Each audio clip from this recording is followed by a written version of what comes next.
Malakas na palakpak, mga kapatid. Yes, Lord. We praise you, Lord. Imbita ko na po ang bawat isa na maglabas ng ating mga Biblia. Kung gusto po nating makibasa, meron po tayo dyan sa likuran. Taas nyo lang inyong kamay. Since natapos na po tayo sa 21 book of epistles in the New Testament passages, for now, magkaroon po tayo ng pag-segue, but still relevant topics, napapanahon at applicable sa buhay ng bawat isa po sa atin ng mga katuruan from the living word ng ating Panginoon. Imbitahan ko kayo sa aklat ni Mateo, Kabanatang 5, talatang 14 hanggang 16.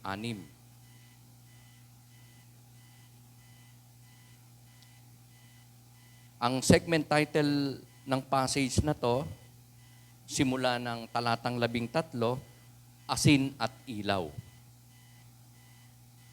Sa talatang 14, ganito ang nakasulat.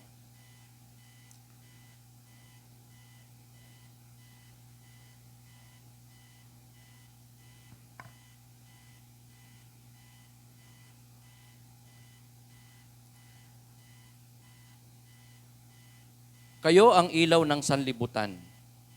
Ang isang lungsod na nakatayo sa ibabaw ng burol ay hindi maitatago.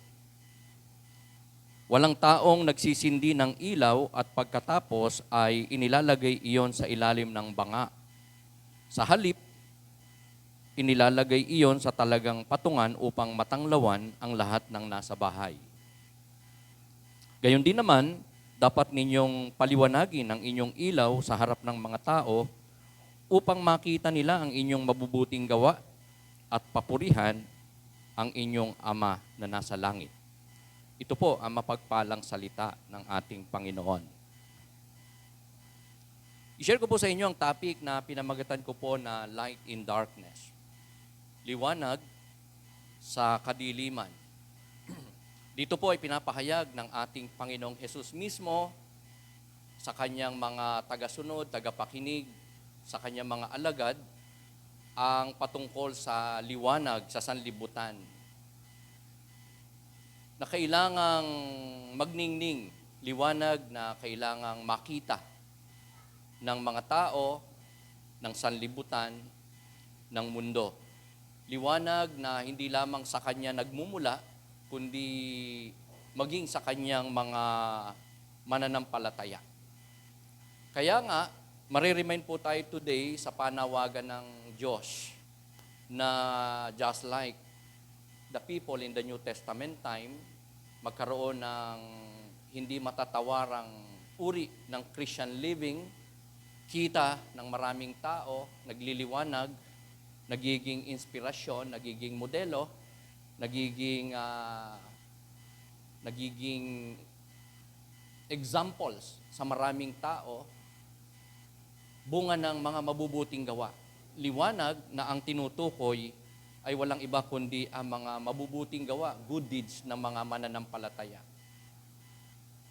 The ultimate na layunin ng Panginoon in sharing this instruction, mandate, as well as teaching and truth is for the people na maliwanagan ng kaisipan, ang buhay, ang mundo na nababalot ng kadiliman, kasamaan, kasalanan, ay maliwanagan, magliwanag sa kaningningan ng Diyos, katwiran ng Diyos, salita ng Diyos, na nagre-reflect, nagra-radiate, hindi lamang sa salita ng Diyos, sa Espiritu ng Diyos, manapa ay sa buhay ng mga mananampalataya for the glory of God.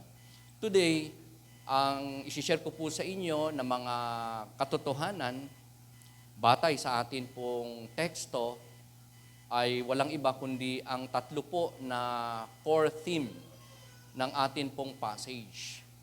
Ano ba yung central theme o focus o emphasis ng atin pong passage na importanteng ma-remind ang bawat isa sa atin? madagdagan ang atin pong kaalaman, most of all, masunod po natin dahil ito po ay kalooban ng ating Panginoon. So in this topic na pinamagatan ko po, Light in Darkness, ano ba yung una na core theme na mapapansin po natin doon sa atin pong passage? Walang iba kundi ang affirmation. Ang affirmation ay isang deklarasyon. Nagmula mismo sa ating Panginoon because sa verse 14, nakasulat doon, sa English po ay ganito, "You are the light of the world." Jesus said to His listeners, to His followers in this passage, na ang mga tao, ang mga mananampalataya ay liwanag ng sanlibutan. Hindi sinabi ng Panginoon sa kanila na kayo ay dapat maging liwanag ng sanlibutan, kundi directly, definitive na paliwanag o statement ang kanyang sinabi that the people of God ay liwanag ng sanlibutan. Meaning, ang mga mananampalataya ni Lord ay nagkaroon ng bagong identity, bagong position before the Lord, bagong kalalagayan, bagong kaisipan, bagong buhay, bagong inner nature because of their faith in the Lord, because of the transforming power of the Holy Spirit, ibinigay ng Diyos sa puso at buhay ng lahat na sa Kanya ay sumasampalataya. Ang source ng kapahayagang ito, affirmation, declaration, ay walang iba kundi ang ating Panginoong Jesucristo. Ang ating Panginoon na hindi nagsisinungaling, na ang lahat ng namumutawi sa Kanyang labi, ipinasulat pa nga niya, ay katotohanan.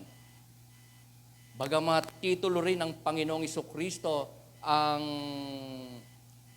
analogy na to, light, ang metaphor na to, light, ang title na to, as light of the world, sinabi niya din naman na ang mga mananampalataya ay liwanag din. Sabi mo nga sa katabi mo, liwanag ka din. Hindi tayo dapat maging liwanag. Jesus said, liwanag tayo. Amen? Tayo ay liwanag ng sanlibutan. At tayo din naman ay daluyan ng liwanag ng Diyos, ng katuruan ng Diyos, ng katotohanan, ng pag-ibig ng ating Panginoon. We are God's conduits. Naalala ko lang yung solar light, gaya po niyan, meron tayo isang solar light dyan sa likuran. Yan po ay sumisindi because of conduits. Yung solar panel po na nandun sa dulo, sa may sinisikatan ng araw natin, ay kumukuha po ng power sa araw. Nagsisilbi siyang conduit para yan pong bulb na yan ay umilaw, makapagbigay ng liwanag. Same is true with your life, with our lives, with the lives of God's people, believers of the Lord, ay nagiging daluyan, conduits ng ng liwanag ng Diyos, katotohanan ng Diyos, kalakasan ng Diyos, pag-ibig ng Diyos, katotohanan na nagmumula sa ating pong Panginoon. Kanino? Sa buhay ng maraming tao. Hindi lang sa buhay ng bawat isa po sa atin na naririto, bahagi ng iglesia at gawain ng Panginoon in this place, kundi sa iba't ibang dako all around us. Sa tahanan, sa pamilya, sa pamayanan, sa eskwelahan, sa negosyo, sa trabaho, sa workplaces, sa community. Tayo po ay sinabi ng Diyos as light, and we are His conduits ng Kanya pong marami pong kalakasan, kakayahan ng katangian, pinagkakalob sa Kanyang mga anak, sa mga nananampalataya sa Kanya. And that is influence, mga kapatid. Ang pagiging liwanag ng sanlibutan ay may hatid na biyaya, kalakasan, pagpapala sa buhay ng iba. As we can see this light, mga kapatid, may hatid po itong liwanag. Nawawala ang dilim kapag may liwanag. Nawawala ang kasamaan kapag naliliwanagan ang isip, buhay, puso ng isang tao. At ang liwanag, basically, we know na nakakapag-fertilize yan. Talagang ang liwanag ay nakakapagbigay ng direksyon, ng clarity, di ba? Sa lalakaran mo, sa patutunguhan mo. napakarami na magandang hatid na katuruan ang literal na light. And the Lord is light, as well as God's people ay liwanag din naman ng sanlibutan. Kaya blessed tayo mga kapatid if we have Christ in our hearts, because we are in the presence of God. We are not just made children, kundi representative ng ating Panginoon, messengers ng ating Panginoon, mga lingkod ng Panginoon in this world na nangangailangan ng kaliwanagan na nagmumula sa ating Panginoon. Can you imagine kung walang ginamit na light ang Panginoon sa ating buhay in the past?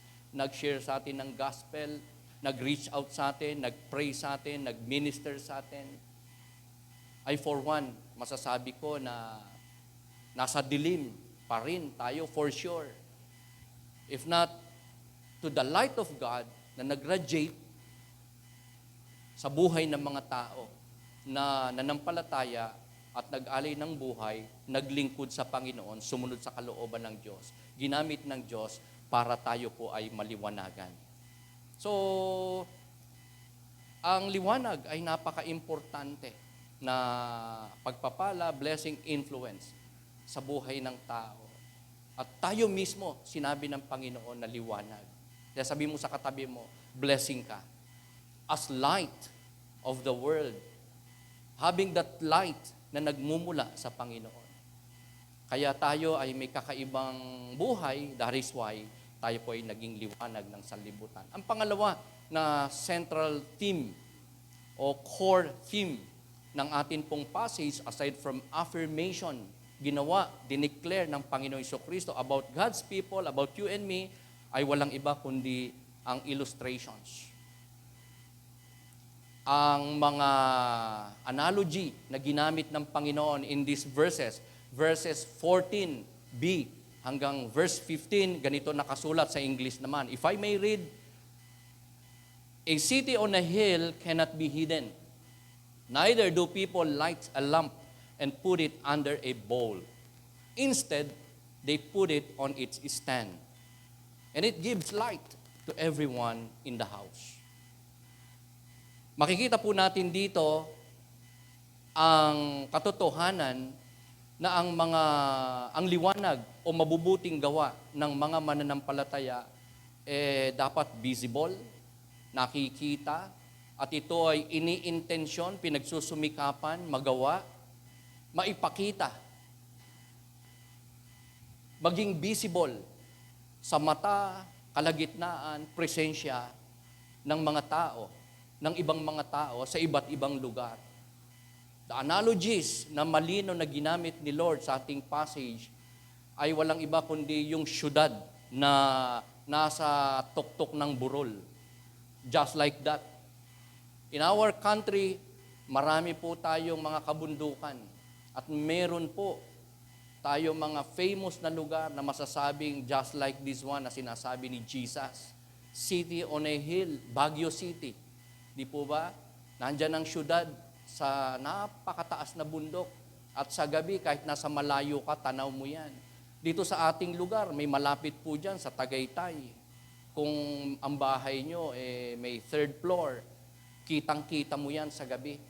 Yang Tagaytay, yung liwanag niya, yung seating nandyan. Sa third floor po namin, tanaw ko yung Canyon Ranch, yung napakagandang tahanan ni Brother Dennis, na napakataas, pinakamataas na lugar sa Carmona. Sa gabi, tanaw ko po yung liwanag niyang Canyon Ranch na yan. Hindi maikakaila na mayroong pong community sa lugar na yon. Siguro kung nandun ka rin sa bandang Aplaya, malapit sa Laguna Lake, matatanaw mo itong mga lugar na to. Dahil pinakamababang lugar na yan, tabi ng Aplaya, at mataas po itong lugar na to ng Cavite, ng mga western part ng Metro Manila. And hindi maikakaila ang mga kabahayan, community, city, and towns sa mga lugar na yan, just like this one. Visibly, in the East, in ancient times, in the New Testament times, lalo na sa Old Testament times, talagang kalimitan ang gusto pong tirahan ng mga tao kung saan gusto nilang mag-build ng community, manahan, ay yung matataas na lugar. Bakit? First and foremost, defensive na place ang mataas na lugar. Pagka may mga mananakop, may mga kaaway, mahirap pasukin dahil matarik. Nasa vantage position ang nasa mataas na lugar when it comes to war. Kaya nga ang Israel daw ay ang hirap pasukin ng mga kalaban dahil mataas, hindi lang napapalibutan ng bundok, kundi may matataas silang mga kampamento, mga cities, mga lugar.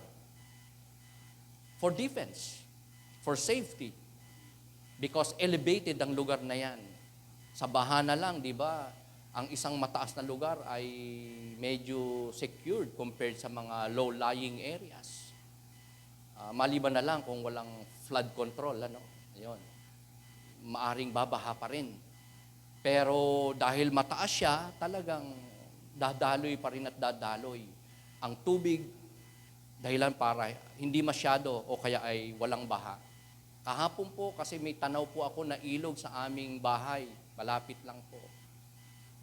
Gulat ako kasi hindi naman nag-uulan sa aming lugar. Nag-ulan man, mahina lang.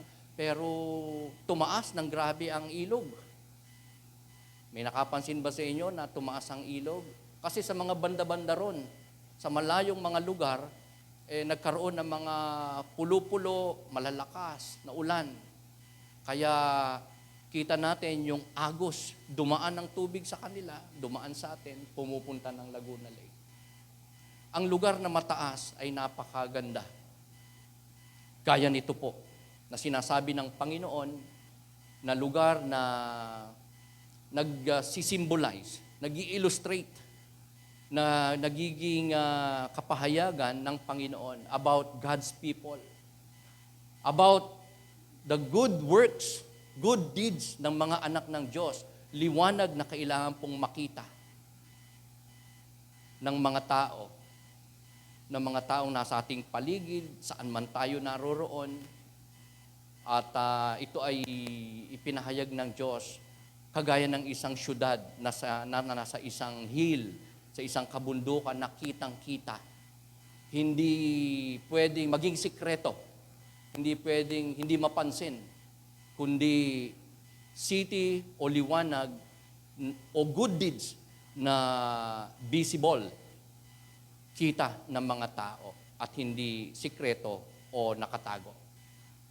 So, ang isang mananampalataya, buhay ng mga mananampalataya, ay mayroong kakaiba na quality compared sa buhay ng iba, especially to the unbelieving. Dahil may pagbabago, hindi lang sa kalooban, maging sa panlabas, sa pananalita, sa kaisipan, nagkakaroon ng transformation. Yun ay liwanag. Ang transformation na yun ay liwanag na napapansin ng mga tao sa ating paligid. Sino sa atin ang maraming ganyang karanasan na pinansin ka ng mga kakilala mo, mahal mo sa buhay, dahil noon ganito ka, pero ngayon nag-iba ka na. Amen. Dati, meron kang bisyo, pero ngayon, alam nila, hindi ka na nagbibisyo. At dati, wala tayong pitagan sa mga spiritual things, spiritual works, ministries. Pero ngayon, abala tayo sa gawain ng Panginoon, sa pagsunod sa kalooban ng Panginoon. Ang isa pa na ginamit na analogy, napakalinaw na analogy ginamit ng Panginoon Jesucristo sa kanyang sermons ay ang lampara na nasa isang lampstand, ilawan na nasa patungan ng ilawan.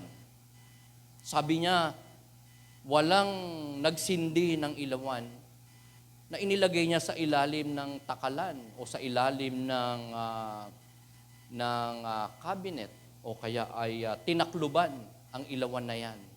Kundi inilalagay basically sa tamang lalagyanan, sa lampstand, sa isang visible, strategic na lugar na nagbibigay ng kaliwanagan sa paligid, sa mga tao, sa daan, at sa patutunguhan ng mga tao o sa kalagayan ng mga tao. So, ang lamp o ilaw o lampstand ay isang illustration ng Diyos para ipakita na ang buhay ng mga mananampalataya ay nagiging pagpapala sa buhay ng iba. Pagpapalang tunay sa buhay ng iba. Gaya ng liwanag na nagbibigay ng tanglaw sa daraan at sa paligid, same is true with the lives, meaning the good works, ang mabubuting gawa, ang pagsunod ng mga mananampalataya sa kalooban ng Diyos ay nagbibigay ng kaliwanagan. Hindi lang sa kanyang buhay, sa ating buhay, kundi sa buhay ng iba. So believers are designed to be stationed in whatever place, situation na meron tayo in life to illuminate other people's lives.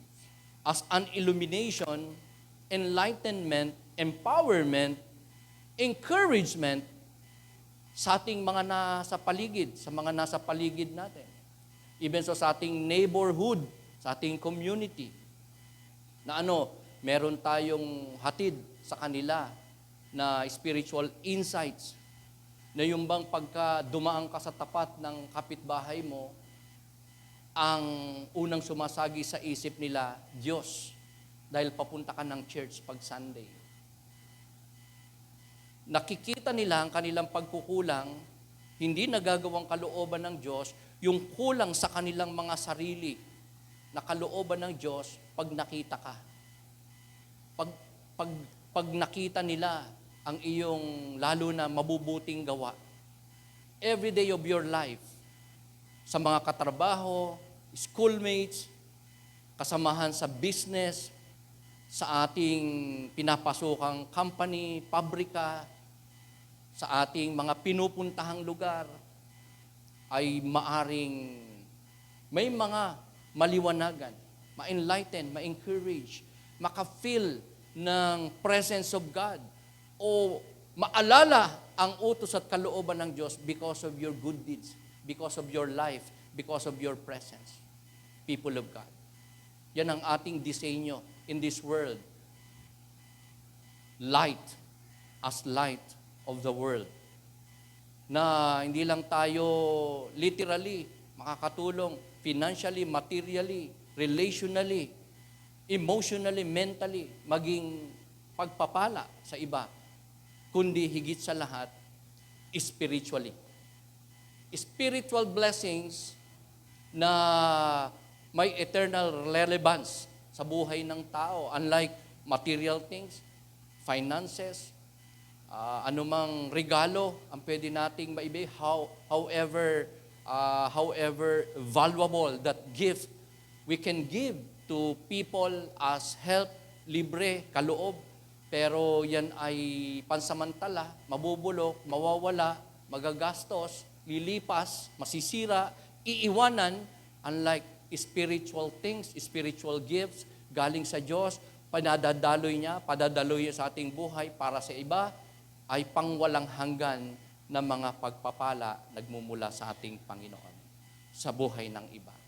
The third na central theme, core theme ng atin pong passage, so important na atin pong maalala at maunawaan for today bilang mga anak ng Diyos. Tinawag ni Jesus na light in the dark, light of the world. Aside from affirmation, illustrations, pangatlo po, the last but not the least, is mandate. Pakisabi nga po natin, mandate. Kanina ko lang na-realize na ang lalim pala ng pinaghugutan. Malalim and yet so simple ang pinaghugutan ni Jesus ng temang ito. Patungkol sa kanyang utos, sa kanyang kalooban, sa kanyang kapahayagan, sa ginamit niya mga illustration sa buhay ng mga mananampalatayang kausap niya in our passage. Mandate. Compose ang word na to ng dalawang word, mga kapatid. Amen. Man, that points to human beings. Lalaki, babae, na nilikha ng Diyos. Lalo na mananampalataya. Mandate. And the other word is date.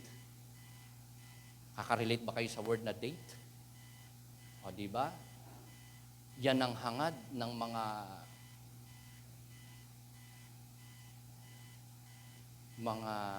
in love. Amen? Date. Yan din naman ay petsa, oras o araw o panahon. I suppose, ito ay mga mahalagang okasyon, gawain, plano, may petsa, gusto nating maranasan, gusto nating magawa, gusto nating mangyari sa ating buhay bilang tao, lalo na bilang mananampalataya ng ating Panginoon. Ang tinutukoy ko na mandate, sa verse 16 ay ito po. Sabi ni Jesus, in the same way, let your light shine before others, that they may see your good deeds and glorify your Father in heaven. Dito po ay meron siyang instruction, mandate, utos, command, order, na ano? Let your light shine before others. Para makita nila ang alin? Anong tinutukoy dito na liwanag na dapat maipakita o makita sa mga mananampalataya ni Jesus? Good deeds. Mabubuting gawa. Para ano? Para mag-glorify ang ating Ama na nasa langit. So, ang mabuting gawa, mga kapatid, mula sa atin, as our light, ay nakakaluwalhati sa pangalan ng Panginoon. Pag ito ay naipakita natin, nagawa natin, ang kalooban ng Diyos, meron tayong mabubuting gawa, nakikita ng iba, nakikita ng Diyos, nag-glorify siya sa ating mga ginagawang mabubuti. So, our good deeds has to be visible. According to our passage, let your light shine before men. Yung good deeds mo, liwanag mo, sabi po ni Jesus, dapat maipakita mo. Dapat makita sa'yo. Dapat visible. Dapat na-actualize natin yung mga nasa isip nating kalooban ng Diyos, dapat nating gawin, sundin, masabi, maiwasan, magawa, mapuntahan. Are you with me? It has to be a visible action. Let your light shine. Is tied to the good works God wanted for you and me magawa po ng bawat isa sa atin. So, yung pamumuhay natin, mga kapatid, importante na magsisilbing liwanag sa ating mga kasamahan sa bahay, kapitbahay, katrabaho, kalaro, kaibigan, katransaksyon, at nakakasalamuha sa bawat araw ng ating buhay, hindi lamang sa lugar na to, pag Sunday, na meron tayong mga nagagawang mabuti, ginagawang mabuti, at gagawing mga mabubuti. Sa atin pong passage, mga kapatid, kung aangat kayo ng basa, nandun po sa verse 1 ng chapter 5 natin, yung sermon ng ating Panginoong Jesucristo sa Mount, tinatawag na Beatitudes. Ito po ang ilan sa mga itinuro ni Jesus na dapat nilang gawin.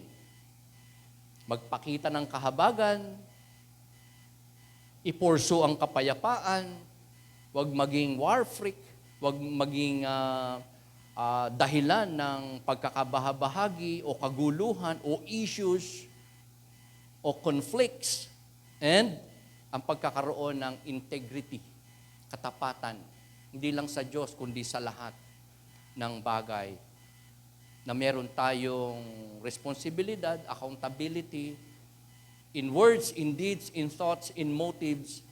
People of God should be having integrity in every aspect of life. But the ultimate motive, nung sabihin ni Lord, let your light shine before all men. Let your good deeds be visible sa mga tao sa isa lang motibo, kundi yung mag-glorify ang Diyos. Maluwalhati ang Diyos. Maging blessing yung ginawa nating mabuti sa buhay ng iba. Hindi para ito ay ipagyabang, ipagmalaki, o tayo ay mapapurihan, madakila, na tayo ay matanghal. At si Lord hindi makita, kundi ang gusto natin, tayo yung maging bida-bida. Tayo yung maging mapamiliarize, mapopularize. The purpose of this visibility ng ating liwanag, ng tinutukoy ay mabubuting gawa, is not to draw attention for ourselves. Hindi para makita nila na tayo ay mabuti, mabait, na tayo ay may mga katangiang magaganda, at tayo yung mapuri, tayo yung ma-highlight, kundi ang ating Panginoon. First and foremost, for people, pag nakita nilang ating good deeds, paalala nila ang Diyos. Diyos na sa ating buhay naging tapat, nagbigay ng kalakasan sa atin, bumago sa atin, nagbibigay sa atin ng enabling para makasunod sa kalooban ng Diyos. Hindi lang malaman ang utos at kalooban ng Diyos, kundi magawa ito everyday ng ating buhay. And that points them to the Lord Jesus Christ. Because tayo ay liwanag, tayo ay hindi tayo James Bond na mga Kristiyano, na hindi nila alam na tayo ay Bible-believing people of God, Christian. Kasi minsan may mga ganong believer parang nahihiyang magladlad ng sariling identity as believer ng Panginoong Jesucristo because of fear of persecution, fear of peer pressure, fear of mapansin pag nagkamali at mapulaan ang kanyang pagiging Kristiyano. Kaya there are believers na hindi siya proud na ipakita, ipahayag, ipangalandakan na siya ay mananampalataya ni Jesus Christ. Naglilingkod sa Panginoon, sumasamba sa Panginoon, sa iglesia na pinaglagyan sa Kanya ng Panginoon. May bahagi sa gawain at kalooban ng Panginoon. So, that would not point people to the Lord Jesus Christ pagka ang mga mananampalataya, gaya po natin, ay magpapanggap, may tatakpan, gaya ng sinabi ni Lord na yung ilawan ay supposedly nasa patungan, nakikita, may naliliwanagan. Hindi dapat tinatakpan, hindi ikinukubli, hindi itinatago ng mga kalalagayan sa buhay, katangian, kalikasan, manapa ay mga mabubuting gawa na meron ang mananampalataya gaya po ng bawat isa sa atin. Because that points to other people sa atin pong Creator, sa atin pong Panginoon. So the ultimate goal of letting our light shine before all men, our good deeds na makita ng mga tao, is to glorify our God. Kaya walang masama kung pala post ka ng mga ginagawa ng Diyos sa iyong buhay. Walang masama kung ikwento mo ng ikwento kahit kanino ang mga kabutihan ng Diyos sa iyo. Pinaranas niya, pinagawa niya sa iyo, naging victories mo, accomplishment mo, naging kagalakan mo, naging blessing mo. As long na ang motibo natin is for the glory of God. Are you with me? Occasions natin, post mo, pagsabi mo, kwento mo. Because that is goodness of God in your life.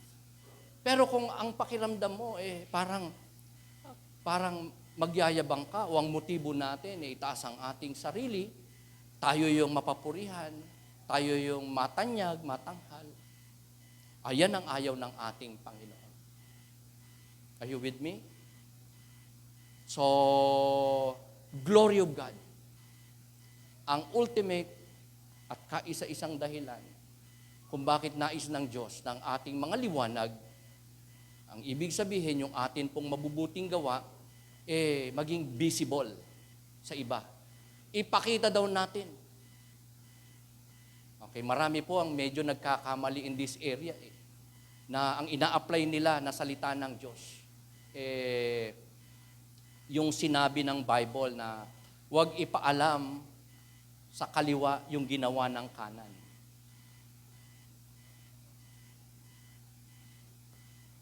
Though that's biblical. Pero in the area of pagpapakumbaba, hindi pagtatangi sa sarili, hindi pagyayabang sa ating ginawang pagtulong o mabuting gawa. Alam niyo ginamit doon na analogy o illustration? Huwag ipaalam sa kaliwa yung ginawa ng kanan. Pakitas niyo nga po yung dalawa niyong kamay. Gaano kalayo ang distansya ng kanan mo sa kaliwa mo? 1 kilometro ba? 5 kilometro ba? Kalapit. Are you with me?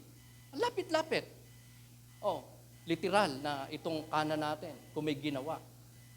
May lilihim ba sa kaliwa yan? Lapit lang naman eh. Are you with me?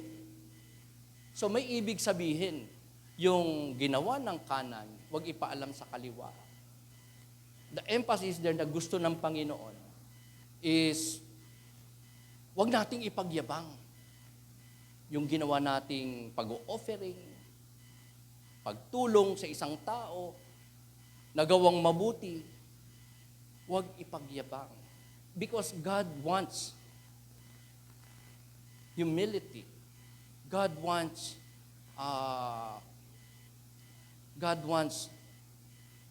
our good deeds na maging kaluwalhatian ng ating Panginoon.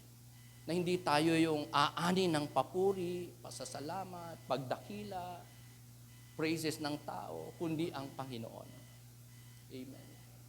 Kaya nga, may kakontra kung ginagawa natin sa ating pagtulong, paggawa ng mabuti, hindi natin sinishare, hindi natin tinetestify, hindi nakikita ng iba. Kabunggo nito yung sinabi ni Lord in our passage. Matthew 5, verse 16, na dapat nating sundin ang kanyang utos doon. Sabi niya, let your light shine before all men. Let your good deeds be visible. Halimbawa, sa atin pong church. Ayaw mong malaman ng iba, yung offering mo kung magkano. Kasi hindi ka nagsusulat sa slip. What's the motive there? Ayaw mo ba na makita ng iba ang pagsunod mo sa kalooban ng Diyos? Ayaw mo bang ipakita sa mga tao na tapat ka, sumusunod sa Panginoon? The ultimate goal of Christians' good deeds is that people around us, not just in this place, kung saan man tayo naroroon, maluwalhati ang Diyos. So, hindi masama, ipangalandakan natin ang ating victories, accomplishment, good works, good deeds, as long as we want for God to be glorified sa ating mga buhay. Amen? Sabi mo sa katabi mo, maging palapos ka na mula ngayon. ng mga ginagawa ni Lord sa buhay mo. Pinagagawa ni Lord sa buhay mo. Ipinararanas ng Diyos sa buhay mo. Binibigay ng Diyos sa iyo. As long na hindi mo ito'y pinagyayabang. Amen? As long na ang gusto mo, mag-glorify yung giver ng mga gifts na meron ka. And that is God, our Creator. Kaya nga maraming tao, mga kapatid, ang nagkaroon ng iba't ibang kapahayagan patungkol sa mga gusto nilang itanghal sa kanilang buhay na ginagawa nila somehow mabubuti. Yung iba, of course, masasama. Gaya ngayon, may mga, sino ba sa atin yung pag sa picture taking, gumaganyan-ganyan pa ng mga sign. Parang okay lang, ano? Pero alam nyo ba na sign ng diablo yan? Pero meron ding mga naging signature pose sa maraming tao na isang pagkakaisa na napakaganda. Gawain, pinagkaisahan, ginawa, at nai-express sa pamamagitan ng mga signature pose nila, nakatulong, nag-signify ng magandang intention, at naging kagalakan ng iba. Naging kalakasan ng iba. Naalala ko lang, yung mga Aquino, diba? Anong signature pose ng mga Aquino? Ayo, may gumanon na. Parang, ang dami niya eh. Gusto kong magbigay sana ng token. Di ba? Okay. Mga Marcos, ano bang signature nila? Ayan, ganyan nga, kagawad. Peace, ayan. Victory. Okay, tama po yun, mga kapatid. Laban sign, di ba? Aquino. Duterte. Yung, peace bomb. Peace bomb, peace bomb. Ay, hindi, kanta yun. Koreans. Heart sign mo yung katabi mo, love kita. Love, di ba? Heart sign, pag-ibig, gano. Ang City Bible Church, Paseo, alam nyo ba ang signature post natin? Yun, galing naman nun. Oh, ang dami nyo, hindi ko kayo kayang bigyan ng papuri na lang for the glory of God. Amen? Yan ating signature post. Bigay ni Lord yan. Ever since na-pioneer ang church na to, mga kapatid, that is our motive in serving God, in surrendering to God, to glorify God in your life. Are you with me, Brother Dance? Di ba? Kaya tayo, di ba, sumusuko kay Lord, naglilingkod kay Lord, sumusunod sa Panginoon. What we want is for Him to be glorified in our life. Because sa mahabang panahon in the past life natin, ano na ba pinagagawa? Sino ba nag-glorify? Kung hindi ang ating sarili, ang diablo. Are you with me? Dahil nasa libutan tayo. Ginagawa natin, gusto natin, hindi kalooban ng Diyos. Amen? Kung may ginagawa man tayong bahagi ng kalootos ng Diyos, hindi naman for the glory of God. Tayo pa rin, gusto natin maging hangaan tayo, gusto natin tayo ay maging number one, pangunahin, tayo maging sikat, maging bida. Ganyan tayo dati. Are you with me? We are self-centered before. Pero, nung tayo manampalataya, tawagin tayo ng Diyos, baguhin tayo ng Diyos, bigyan niya tayo ng bagong nature, ano po ang nangyari? From being a self-centered person to a Christ-centered person. May liwanag, may mabubuting gawa na kailangang magawa, maipakita, makita ng iba upang sila ay ma-encourage, madala natin sa Panginoon, maranasan nila ang Diyos, maaalala nila ang Diyos, magawa nilang sampalatayanan din naman at sundin ang kalooban ng ating Panginoon. Are you with me, people of God? So the acrostic topic natin ngayon, sino po nakasunod? Taas mo kamay mo, bibigyan kita ng token. Nagtaas. Ano? Ay, mali natapon ko, mali. Ano? Lead po. Lead. Okay, lead. Tama ba yon? Lead? Nakasunod ba kayo doon? Lead. Na ang ibig sabihin ay cover. Again, mga kapatid, we are using acrostic word para bigyan ng diin, hindi lang para mas madali nating maalala. ang mga pinag-aaralan natin, tinuturo ni Lord sa atin, kundi ma-emphasize all the more. Ma-connect, mga kapatid, ang relevance ng ating pinag-aaralan sa ating mga buhay, especially sa kalooban ng Diyos sa bawat isa po sa atin. Lead, na ang ibig sabihin ay covering, takip, saklob, ibig sabihin ng lead. Pero in our study, ang ibig sabihin po ng lead ay light in darkness. Liwanag sa kadiliman. Yung buhay mo, mabubuting gawa mo, sa mundong ito, sa buhay ng iba, sa lahat ng pupuntahan mo, kinalalagyan mo, paroroonan mo, sasabihin mo, gagawin mo, decision mo, ay liwanag. Magiging encouragement, kalakasan, pagpapala sa iba, sa iba't ibang tao at iba't ibang lugar. Tanungin ko naman kayo, sino nakasunod sa acrostic points natin? What? Aim. Sayang, hindi ko natanong kung sino yung gustong sumagot eh. Meron ba sa inyo dito, meron ba sa inyo yung gusto sumagot dito? Sino nakasunod? Ating acrostic points. Sabi nila, di ba? Narinig nyo naman, aim. Sayang talaga itong ano na naman. Hindi ko na naman may bibigay itong aking token. AIM. A-I-M. Ano na yung letter A? Affirmation. Letter I? Illustrations. Letter M? Mandate o instruction. Yan po yung tatlo na central theme, core theme ng atin pong passage. Passage na ang nakasulat, sabi ni Jesus, you are the light of the world. Kagaya ka ng isang city na nasa taas ng bundok, na hindi maikakaila, kitang-kita, at ang liwanag ng mananampalatay tinutukoy ni Jesus na good deeds, na dapat ipinapakita, nakikita ng iba, hindi sinisikreto, dahil mapapapurihan, mapapaluguran ng Diyos sa ating mga mabubuting gawa. That is His mandate sa ating mga buhay. So I propose only one thing, mga kapatid. I propose that each of one ay maging balido. Pakisabi nga po natin, balido. Kinuha ko po ito sa word na imbalido. Sino po nakakaalam ng word na imbalido?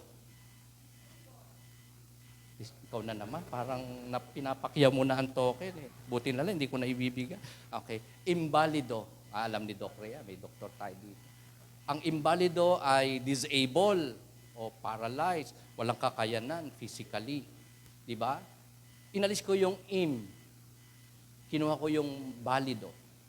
Nang ibig sabihin, may kakayanan. Di ba? Capable. At may pwedeng gawin. Amen? Balido. Pero acrostic word ko lang po yan.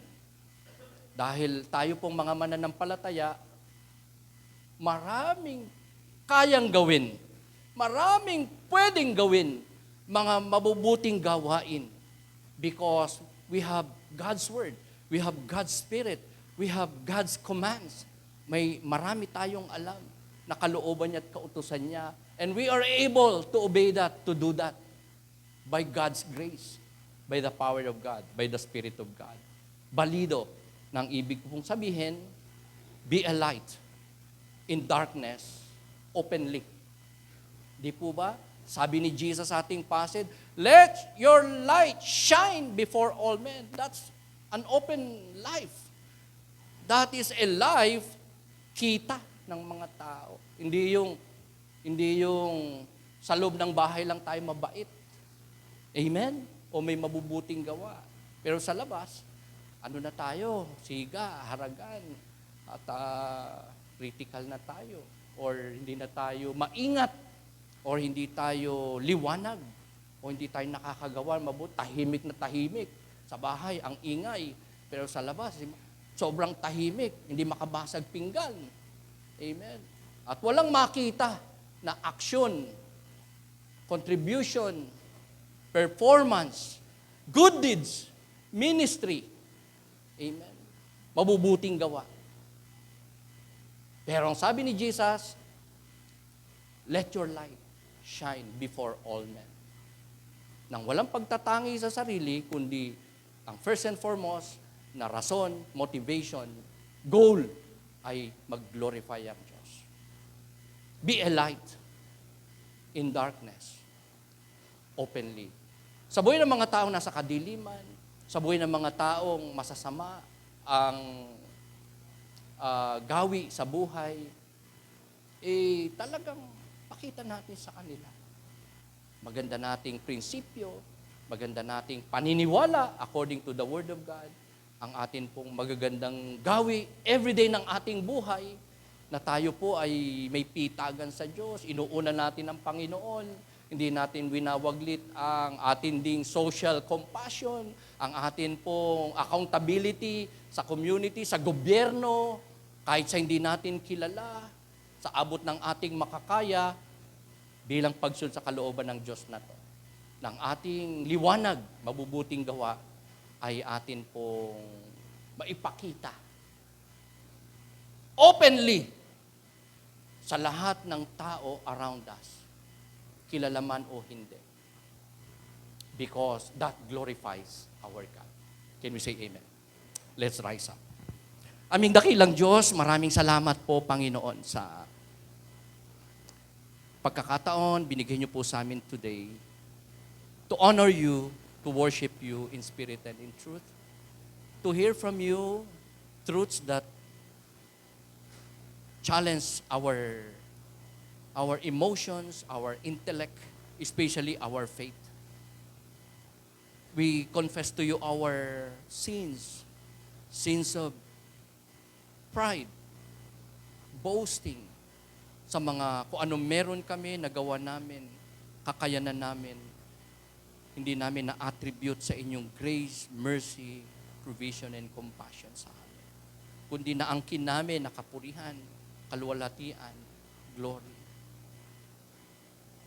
Hangaring kami po'y hangaan, kami po'y mapapurihan, maitaas, maging popular sa iba, maging number one. Forgive us, Lord.